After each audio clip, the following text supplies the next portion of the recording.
Let's Go Green, sponsored by EirGrid, managing and operating Ireland's electricity grid for a cleaner energy future. Check out airgrid.ie for more.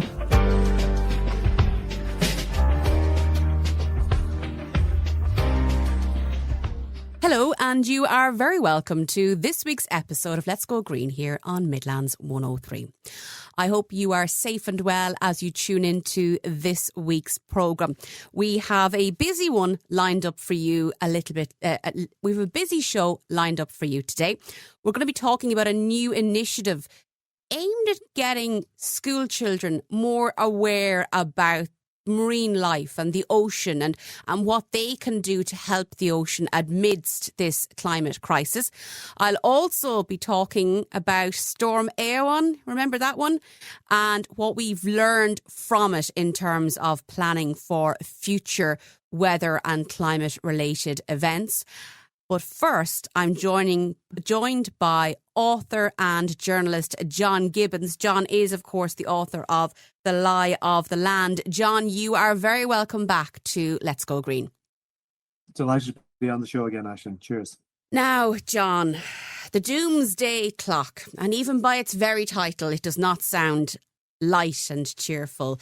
The Doomsday Clock in recent weeks has moved to 85 seconds to midnight. But before we get into that, John, what exactly is the point of the Doomsday Clock for people who haven't heard about it before? Sure. I suppose we need to look at the history of it very briefly. This was set up back in 1947, and your listeners might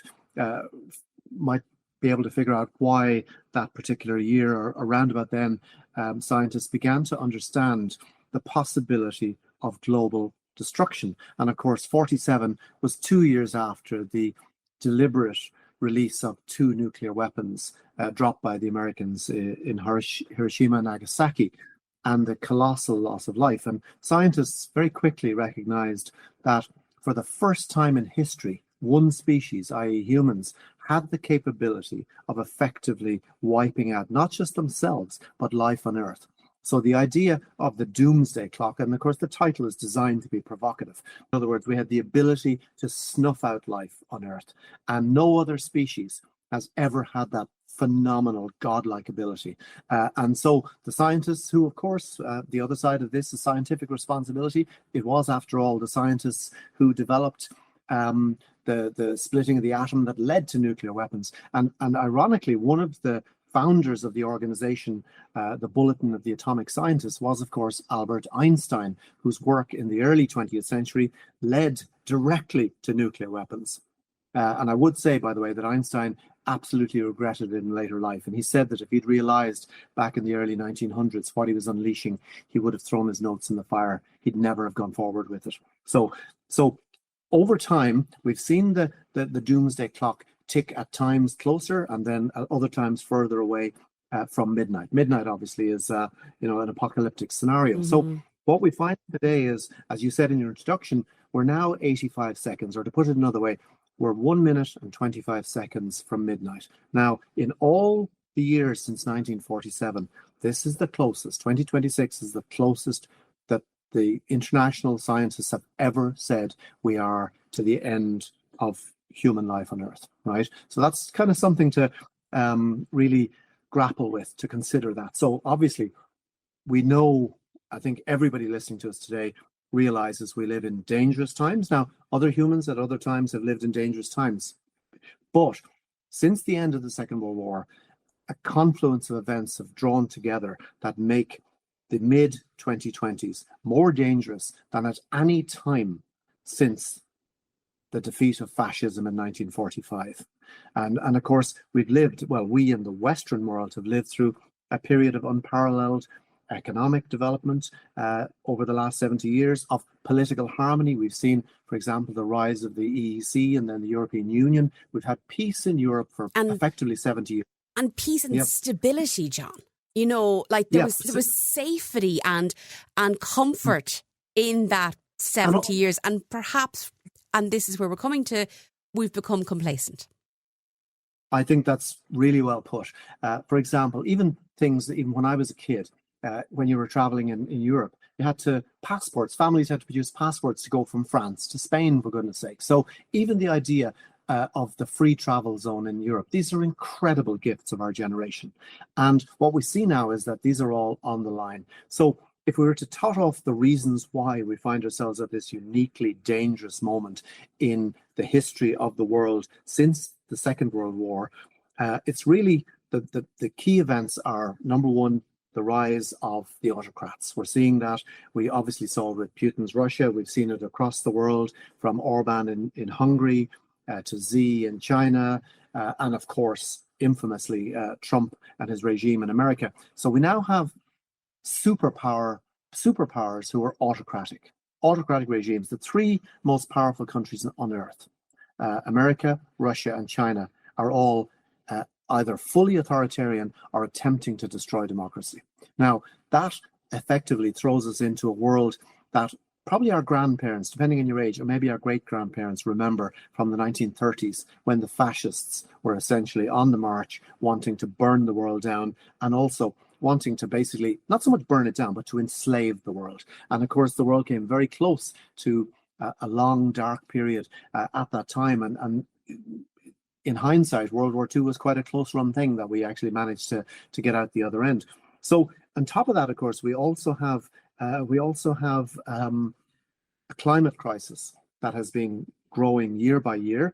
And that climate crisis also feeds into the calculations done by the Union of Scientists. And what they're saying is that the climate crisis steps to abate it, in other words, international cooperation, institutions like the Intergovernmental Panel on Climate Change, they're all now in reverse because of the effect, particularly the Trump effect, of attacks on renewable energy, the rise of the fossil fuel companies, the destruction of knowledge, and of course the spread of AI has also been implicated actually in this report, where they're saying that AI has and is increasingly being used as a disinformation tool at a global scale, destroying the public's ability to understand what's going on. And if we don't understand what's going on, if we haven't a common reference point based in reality, then we're lost. And this is the great irony. We're living at a moment in history where there's never been more access to more information than at any time in history. Yet most of us are being swamped with misinformation and disinformation. And AI is fueling this and accelerating it. And we also know, of course, Aisling, that the people driving AI, in other words, the tech oligarchs, they are working fist in glove with the world's autocrats. If you look at Donald Trump's inauguration, there was only one European leader up in the plinth with him. He was surrounded by tech oligarchs. Yeah. These are the people who are working with the autocrats to reshape the world into an authoritarian surveillance dictatorship future. And of course, that's also an incredibly dangerous future. We saw, for example, with Putin, these oligarchs, they're never happy to stay at home. They also want to be invading somebody. And your listeners will be well aware that Donald Trump, for all his America First nonsense, is busily trying to destabilize one country after the other. He kidnapped and deposed the leader of a sovereign state. Whether you like that state or not is irrelevant. He's made open threats to invade Greenland, owned by a member of NATO. So we're seeing the severing of the alliances that have maintained peace and stability and balance. And the so-called world order is unraveling at a rate that we simply haven't seen before. And we saw there a couple of weeks ago now, but Mark Carney, head of the Canadian government, gave that powerful and eloquent speech where he called on leaders across the globe to effectively stop pretending that the old rules still apply and to wake up and start taking collective action. Now, I know for listeners who are tuned into the programme this evening, this will all be very heavy and, quite frankly, depressing. So what can we do about it, John? Because as individuals, we have very little control over all of those issues that are frank and honest that you've explained, but there's very little we can do as individuals. Yeah, I totally understand that. And these these can feel overwhelming, and that's why I suppose groups like the science of the Bulletin of the Atomic Scientists, that's why they do this work, is to sort of look at these big problems for us, break them down for us, so that we can have conversations just like this, where we can talk to people and hopefully explain the threats. Because the most important thing at this time, the autocrats, the dictators, the tech people, what they want us to become is confused and demoralized, right? They want us to disengage from politics and to leave politics to the thugs and the autocrats. What we cannot do as active citizens is to step away and say, well, this is too complex, this is too depressing. It's far too serious. The climate crisis is deepening by the month, and we're seeing it. We're living through it this week in a way in Ireland. And if people think this, well, that's just Ireland, America has been hammered by a polar vortex. We had 49-degree temperatures in Australia 2 days ago. So we're seeing rapid extreme weather events absolutely hammering. And the critical thing, Aisling, as you know, is that these are happening at a global, multi-continental scale. And they're happening faster and faster and weakening our ability to recover from them. The costs, the increasing cost, last year was one of record multi-billion-dollar weather disasters. And unfortunately, I could go to the bookies today and I could make a bet, and I promise you they wouldn't take my money, that 2026, we can say this in January, will be one of the hottest years ever recorded. This is basic physics. And we know that as a result of that, we're going to be hammered by more and more weather events, just like the one we're seeing this week here in Ireland, and the other events all around the world. And this is the factor. And that's why, to your question, we cannot tune out. We as citizens, we're very privileged. We in Ireland, we live in a stable, democratic country where we have moderate politics and politicians, and we have, for example, a police force that we're not afraid of and isn't trying to kill us. So we have huge advantages to live in a stable democracy. And rather than putting our head in the sand and saying, well, we're all right, Jack, I think we, as European and Irish Democrats, we need to step up, support our politicians in embracing democracy and in rejecting the autocrats. And if that means, by the way, some pain, in the case of Ireland, we're going to have to look very, very carefully at some of our trade relationships. I mean, for example, Ireland is still engaged, obviously, with the US, but we're deeply engaged still with Israel, a country that has been engaged for what now, 18 months or so, in one of the most bloody genocides since the Second World War. And we in Ireland are taking a kind of well, it's nothing to do with us. It is everything to do with us. There is a saying, if we tolerate this, then our children will be next. And this is the critical issue. If we allow the murderers, the dictators, the autocrats, and their tech bros to get away with this, people in Ireland should be very aware that eventually they'll come for our democracy too. Because remember, these people hate democracy. They want it torn down, and they want the world divided up back like the old days of the kings and the empires, where there's the guys up in the castle and the rest of us are just serfs. And that's really the ambition of the oligarchs and the autocrats, is to go back to an era, wipe out the middle classes, and go back to an era of the hyper wealthy and the serfs, and them imposing control on us. Well, now, if that doesn't motivate you to start paying more attention to, programmes like Let's Go Green here on Midlands 103, but paying more attention to politics and news and getting involved in environmental issues in your community, I don't know what will. And I think one of the things, John, that I love about doing this show, and I've been privileged to do it since 2022, is that there is so much positive action happening here in the Midlands and across Ireland, with volunteers and community groups getting up, and despite everything that you've just outlined, are playing their part and are doing their bit. And I think,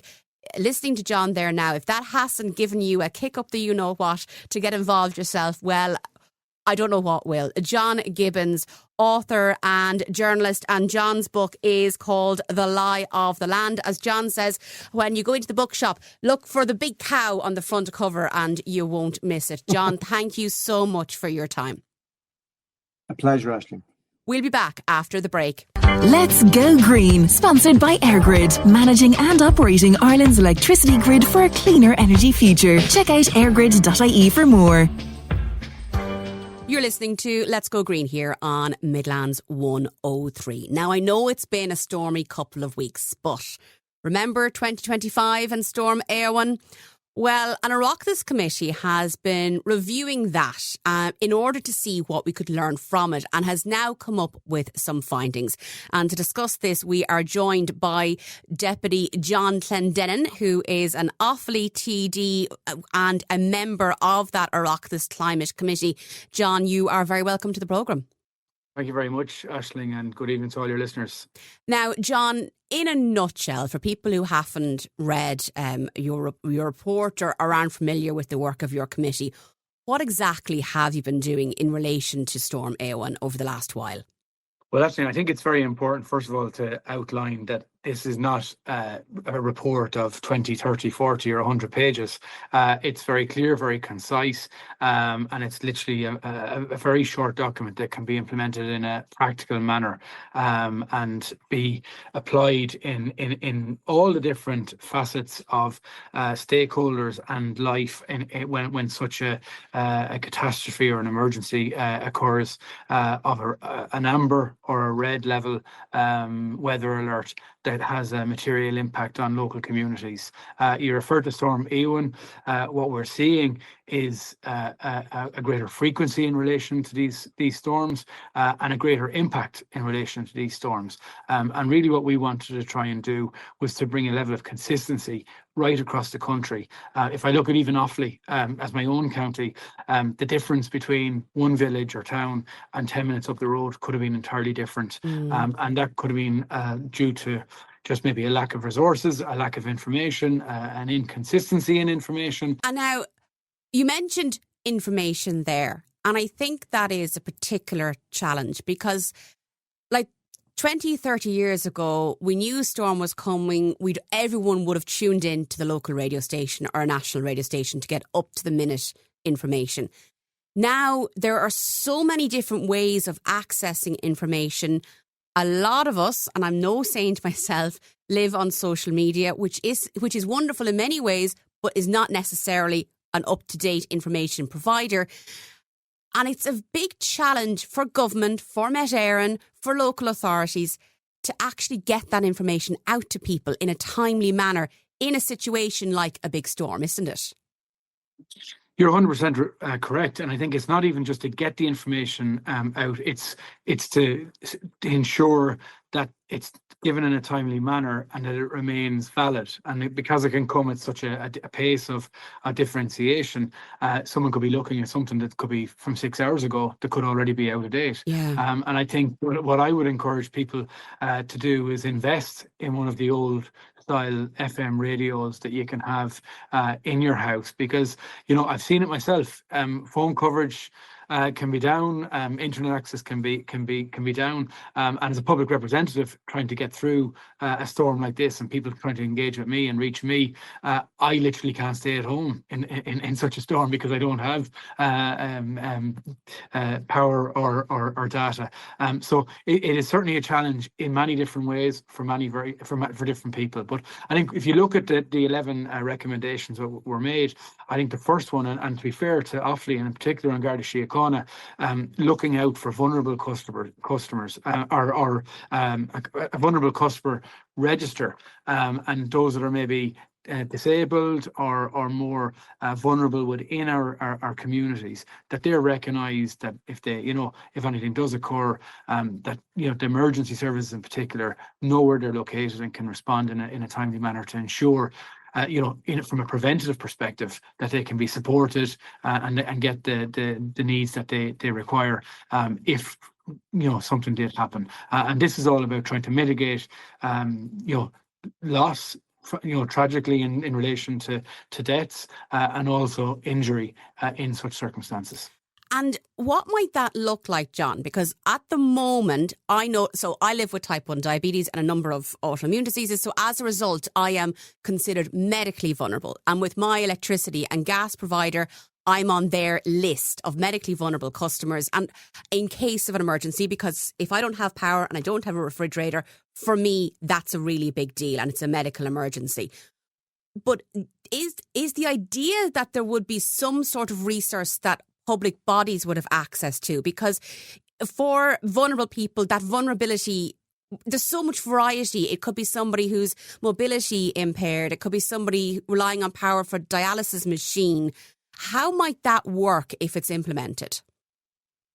I think in reality it needs to be led by the National Emergency Coordination Group and filtered down to each local county council as such, working in tandem with the likes of those organisations that represent such vulnerable individuals, and then liaising with the key stakeholders in terms of emergency response, obviously Garda Síochána, fire and so on, but also the likes of the ESB, the HSE and Uisce, and where there's a water outage or a power outage, like they are priority when there is such an occurrence to get power back, to get water restored, and to ensure that people have those basic necessities at a very, very minimum, but also to ensure that our community centres are identified as our community hubs, I should say. If you look at what Offaly County Council did during Storm Eowyn, there was a number of community centres recognised that could be set up as hubs. And what we really want to do now is ensure that if you take any village or town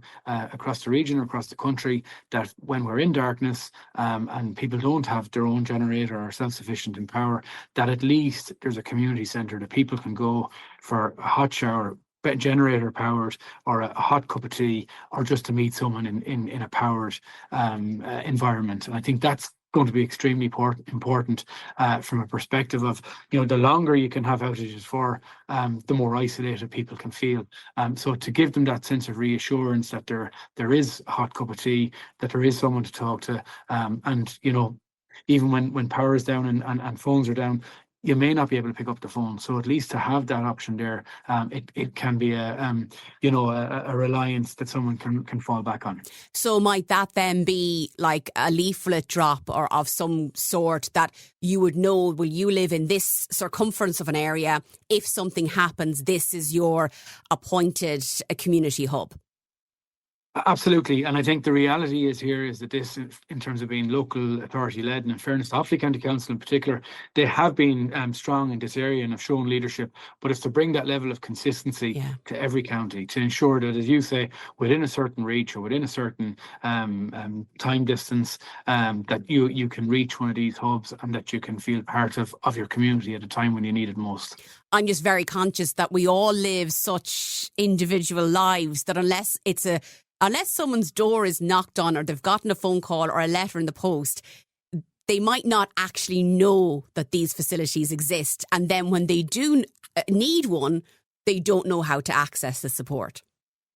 It's a very good point. And, I get this all the time that, something happens and there's notifications sent out on letters and social media and whatever else, and people say they never saw it, and that can be a challenge. But I think in particular cases of where there is the likes of a storm, we do have a good record of communities rallying together, sharing information, and if I cast my mind back to when we at Offaly County Council published our list of community hubs, it was circulated, people were sharing it under social media, it was being circulated in WhatsApp groups, and as you rightly say, there's so many different traditional and modern in terms of the mix of communication channels now. It is important to try and get that mix right, and to ensure that there is not just a message put out once and that's it, one and done, but there's a level of consistency and getting that timing right to give that reassurance, and that there is someone that is there to support in terms of the local authority and a community hub. You're right in saying, like, the community response, and like, we're a great country really when it comes to things like this. We always see, and you could nearly name them in advance, the community volunteers who without fail will turn up, will rally, will get the burqa out and boil the kettle and all of that. And one of those groups that we saw in recent years make suggestions that they wanted to get more involved were farmers saying that they, for instance, in severe icy conditions, that they could also contribute because they've got tractors, they've got storms. Might the fact that as a climate committee you're looking at this and you're putting these recommendations in place, might that bring in communities like that to actually have a more structured role in response to emergencies? Yeah, it's a good point, and there's logistical complexities in relation to, machinery not used by, local authority staff and the complexities around that, and insurance is always an issue there as well. Yes. An intention, but I think to take a step back from that, I think prevention is better than cure in a sense, and unless it's a very deep snowfall, or we tend to deal with flooding more in our country than the large snowfalls. So really, what we want to do is see that preventative maintenance piece prioritised, to see the clearance of culverts, to see more drainage mitigation projects completed, and to ensure that they're tried and tested time and time again. I've seen my own village flooded 3 times in the last 3 years, and that essentially comes down to culverts and an element of engineering works which the council have got in tow and will be carrying out in due course. But it's to ensure that level of drainage is there, and also in relation to forestry, I think it's important to point out that that our grid is resilient. And right now we have too many locations and scenarios where there are trees essentially growing through electric cables. We have heavy winds and there's a cable down. And ESB have a job in their hands trying to, first of all, locate where the actual problem is and then get crews to it. So what we need to do is ensure that there's a corridor as such of clearance to ensure that, grid lines are not impacted, they're not interfered with, and that if there is heavy winds or rain, that the potential for damage is mitigated. And I think that would significantly help the ESB in relation to their network. They are investing considerably in relation to not just the upgrade of their network, but in new networks in order to meet our infrastructure capacity needs. But as part of that, I think as well, the estimated restoration time on their website, it is a good tool in its own right, but we need to ensure its accuracy and also the identity of where, how detailed it can get into. So for argument's sake, if you're in Tullamore today, it could say that there's 1,000 houses that are without power or have lost connection. But where exactly are those 1,000 houses? Are they in Cappin-Cor, are they in Muckla, are they in the centre of the town? So to try and get a finer level of detail of where the outages are, so that people are better informed. And I think that is something that the ESB, in fairness to them, have committed to, and will inevitably better support their customers. What then about an early warning system? Like if I were, I don't know, in Japan, in Tokyo, and an earthquake were about to strike, I'd get a notification on my phone. My phone would automatically start vibrating because of the National Emergency System alert. We don't really have, I know we have the colour coding from Met Éireann, but we don't really have that infrastructure here as of yet. Absolutely, and that was one of the recommendations of the report as well, that we look at this from a perspective of working with the likes of ComReg, with ComReg and with the Department of Culture, Communications and Sport. I think when you look at what is happening in recent days in relation to and weeks in relation to flooding, we have got the weather warnings, and there's been a yellow warning for argument's sake.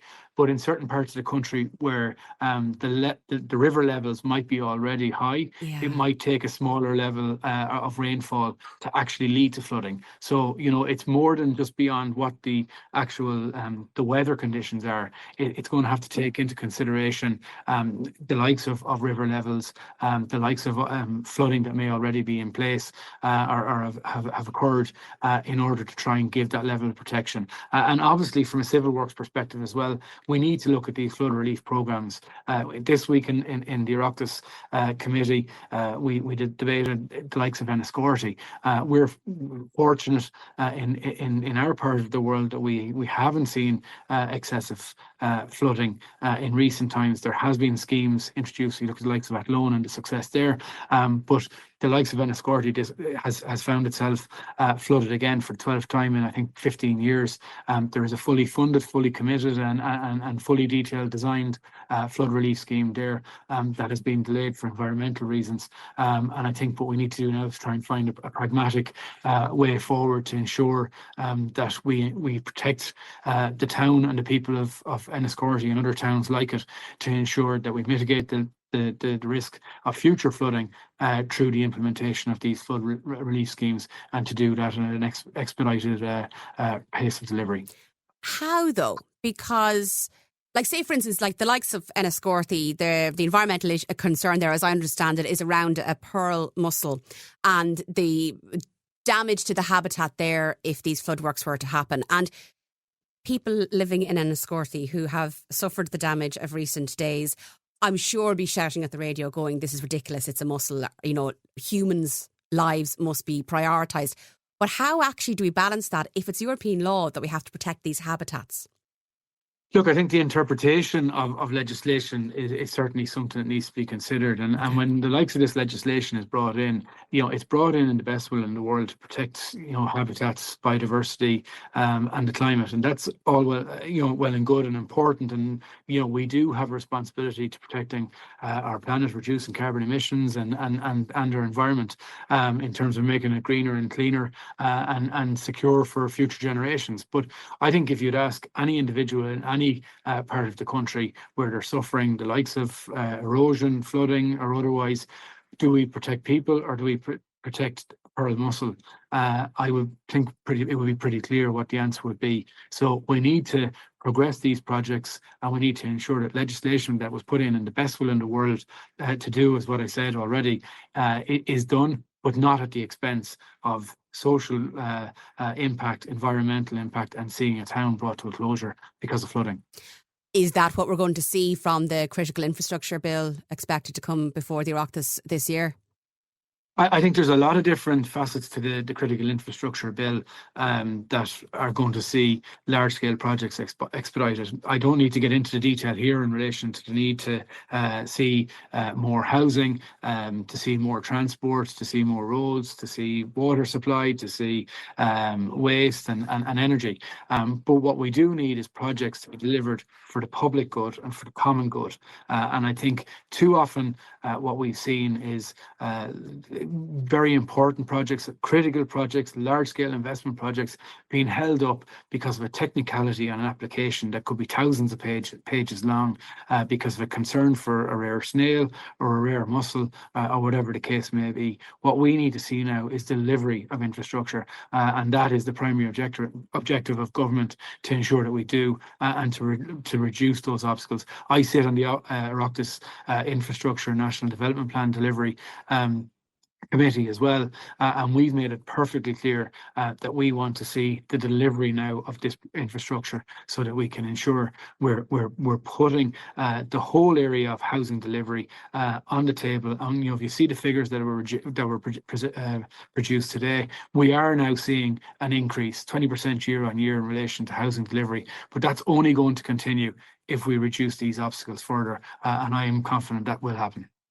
Well, Deputy John Clendennen for Offaly, thank you very much for joining us on Let's Go Green. We'll be back. Thank you very much, Catherine. We'll be back after the break. Let's Go Green, sponsored by EirGrid, managing and operating Ireland's electricity grid for a cleaner energy future. Check out airgrid.ie for more. You're listening to Let's Go Green here on Midlands 103. Well, I'm delighted to be joined now by Dr Nóirín Burke, who is the Services Manager at the Marine Institute's Explorers Programme. Nóirín, that is some mouthful of a title, but you are very welcome to Let's Go Green. Thanks, Aisling. Thanks for having me on. Now, Nóirín, this Explorers Programme at the Marine Institute. So first things first, what is it that the Marine Institute does? So the Marine Institute is Ireland's state agency for marine research and innovation.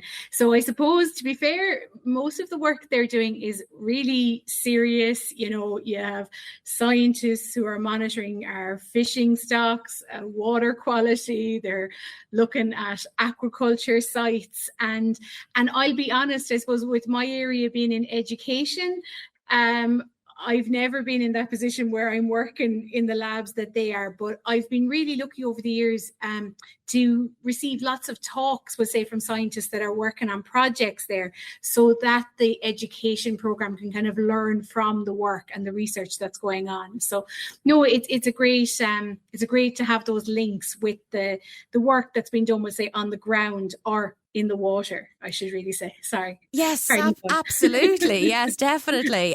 So talk to me then about the Explorers Programme, because I think Like, if there's one thing we've learned about climate change or environmental issues, is that information is power.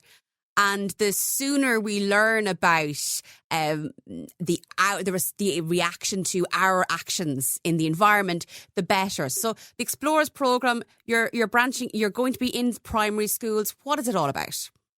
Yeah, so the Explorers Education Programme started 20 years ago. Yeah. And it started with like a small number of schools in Galway, in the west of Ireland.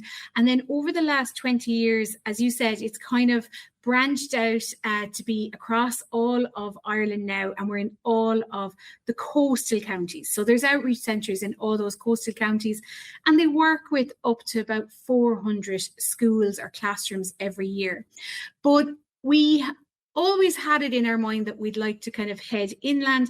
I myself am from County Tipperary, so I very much wanted, I felt that, to connect people to the ocean, even if the ocean isn't on your doorstep.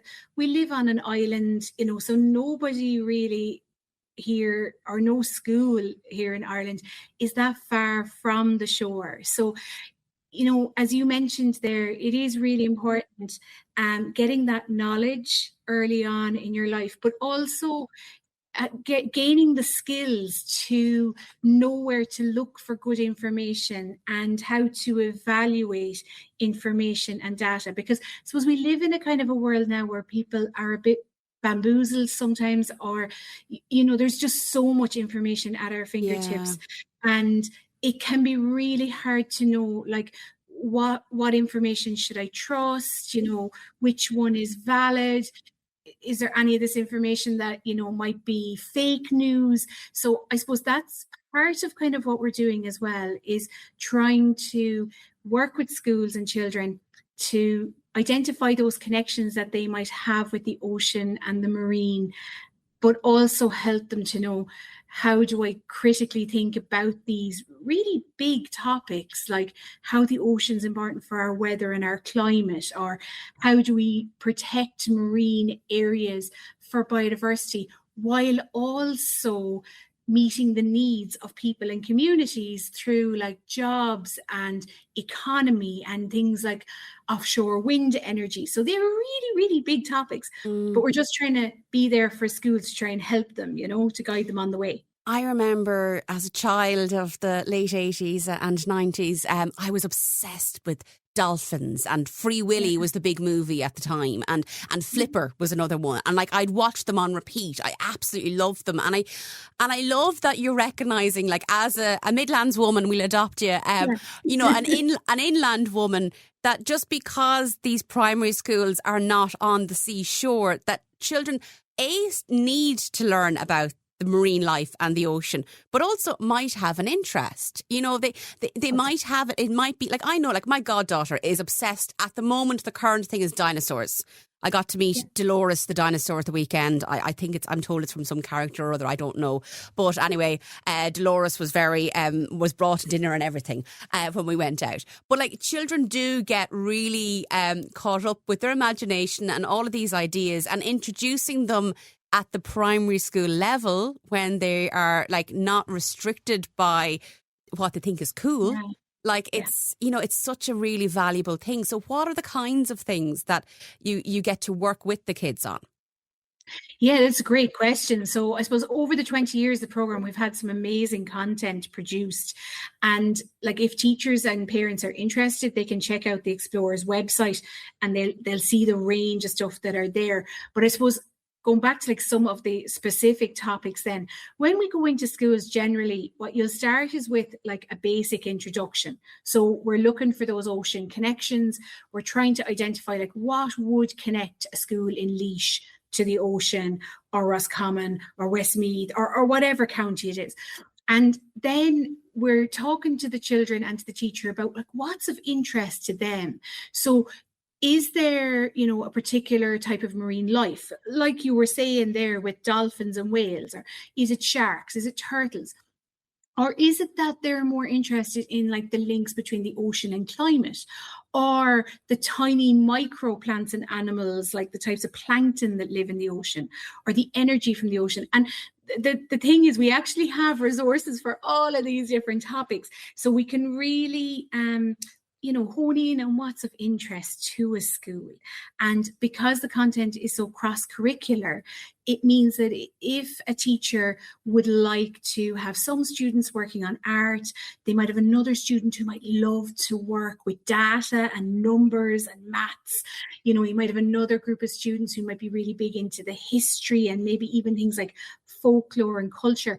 It's actually all there. And the ocean is a really easy thing to bring into a classroom if we are kind of open to it, because there's such a huge range of content there, and it can tick a box for any subject.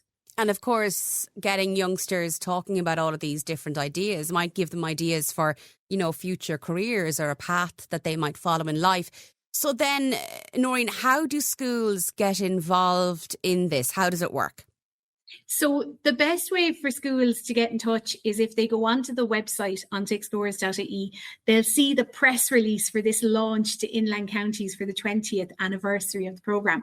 And then my details are in there, so they can email me directly. Once they email me, then what we do is we have a little short it can be over email, it can be over phone or Zoom. We have a little chat about what the school would like to do.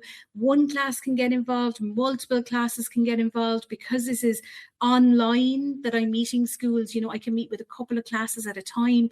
And then we start with our introduction, and then we kind of dive deeper into the particular topic that they want to do.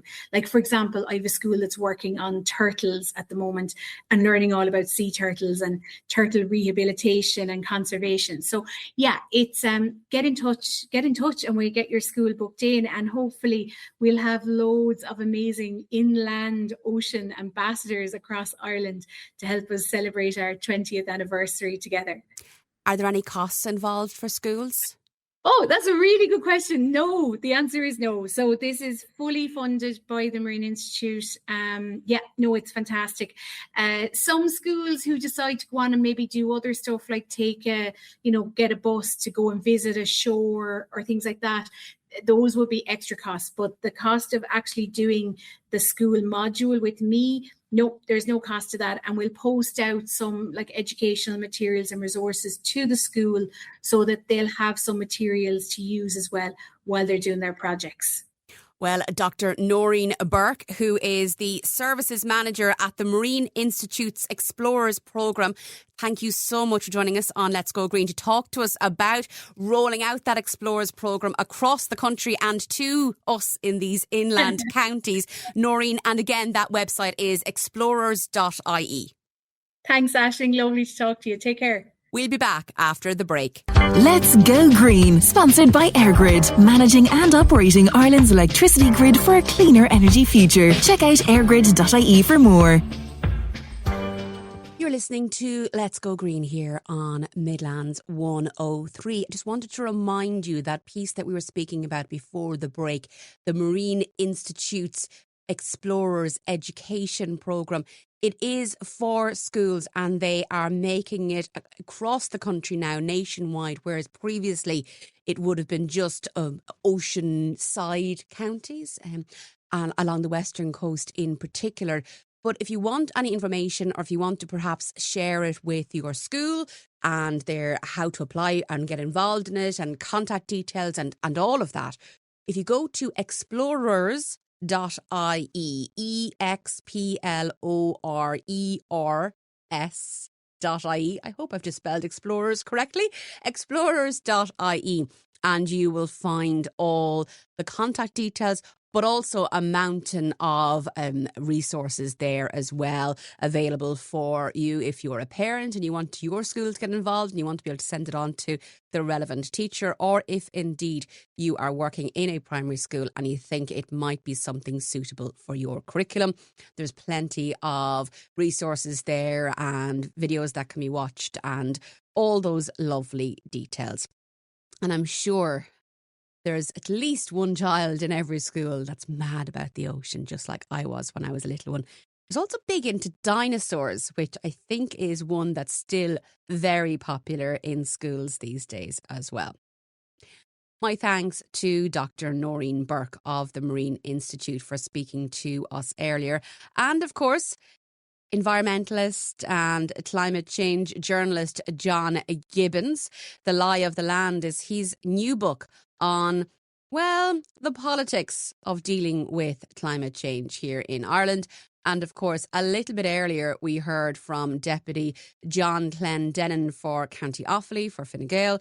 He is a member of the Oireachtas Committee who were looking back at Storm Eowyn amidst all the havoc that's been caused in the last couple of weeks due to storms Chandra and just that deluge of rain. But it is important that we do take a time to look back at these incidents so that we can learn from them and perhaps speed up the rollout of some form of emergency warning system that would be accessible to all of us in a time of need. Now, something that I noticed that I hadn't actually switched on my own phone during that spell of bad weather in recent weeks was I have the Met Éireann app on my phone. It's just downloadable through the App Store, whether you're a Google App Store or an Apple App Store person.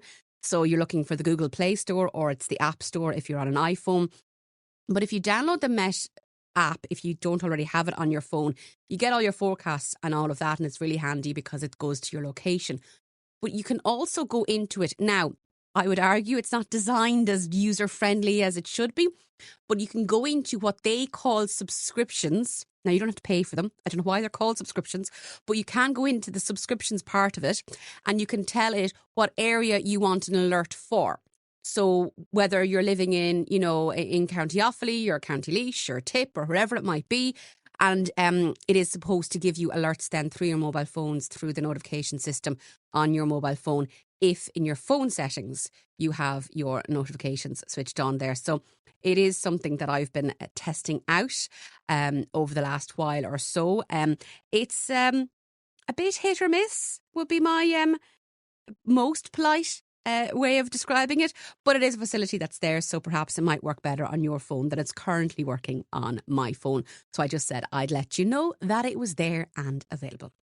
Now, I am afraid that is all we have time for on this week's episode of the show. But as always, if there is something that you'd like us to cover here on Let's Go Green, please do get in contact with us. You can email me directly, hello@thecommunicationscoach.ie. You can DM me on LinkedIn. I'm at Aisling O'Rourke CC. Or you can contact Midlands 103 directly. You can find all the details on midlands103.com. Stay safe. Here's hoping for a drier week than we've had recently. And I'll be back same time next week with another edition of Let's Go Green here on Midlands 103. Let's Go Green, sponsored by EirGrid, managing and operating Ireland's electricity grid for a cleaner energy future. Check out airgrid.ie for more.